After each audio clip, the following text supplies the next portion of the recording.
Hello friends and welcome to another online video of Ms. Hoskins' AP Environmental Science.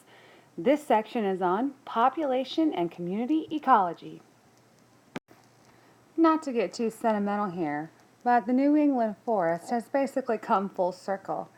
When Pilgrims arrived in Massachusetts in 1620, they found themselves immersed in an area that was this undisturbed, temperate seasonal forest. It contained a variety of trees, like sugar maples, beech trees, white pines, hemlocks. Well, over the next 200 years, settlers cut down most of the forest. They cleared all of the land so that they could build houses and they could farm. This deforestation peaked at about the early 1800s, at which point 80% of all the New England forest had been cleared. So humans have been deforesting for quite some time. Between about 1850 and 1950, many people abandoned their New England farms. They took jobs in the textile industry and they moved to like the Midwest, or they moved out where there was more fertile farmland, and those areas were considered less expensive to live back then. So what happened to this former farmland? It's basically a testament to the resilience of nature and to the resilience of any forested ecosystem. The transformation began shortly after the farmers left. Seeds of grasses and wildflowers were carried to abandoned fields where the birds had flown by. It existed a seed bank underneath the soil from its original population of seeds. Underneath the surface of every soil is a seed bank that contains ancient or recent embryos of trees and plants that used to live there.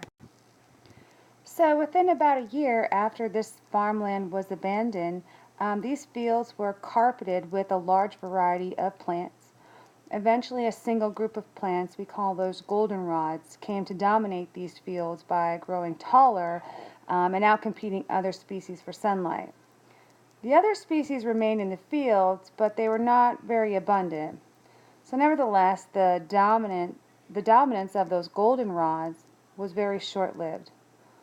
Goldenrods and other what we call wildflowers play a very important role in field communities because they support a very diverse group of plant-eating insects. Some of these herbivores are generalists, and so they will feed on just about anything. However, some of these insects are very specialized, and they'll only feed on a very small number of different plant species. So the number of individuals of each of these insect species varies from year to year, from season to season, and occasionally some species experience a very large population increase. We call those outbreaks. One such species that we know of is the leaf beetle, and that species loves to eat goldenrods. So periodic outbreaks of this species in this abandoned field of New England dramatically reduced this goldenrod population that was there.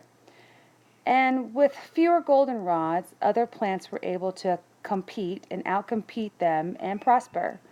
This very complex interaction among populations of goldenrods, insects, and then eventually other species created an ever-changing and dynamic ecosystem. So for example, as the leaf beetle population increased in the community, so did the population of predators and parasites that fed on these guys. As these predators and parasites reduced the population of leaf beetles, the goldenrod population began to rebound. As the goldenrods surged, they once again caused other plant species to reduce their numbers. You can see this is sort of a rebounding cycle. So over time, trees and seeds arrive and they slowly begin to grow, which changes the species composition of the once very old farm fields again and again and again. One species in particular, a fast-growing pine, eventually comes to dominate. And then the pine trees cast so much shade that the goldenrods that grow against the ground, the goldenrod wildflowers, and other sunlight-loving plants. They don't survive once the pine trees move in. White pines dominated these old fields and communities until human beings began to harvest them for lumber in about the early 1900s.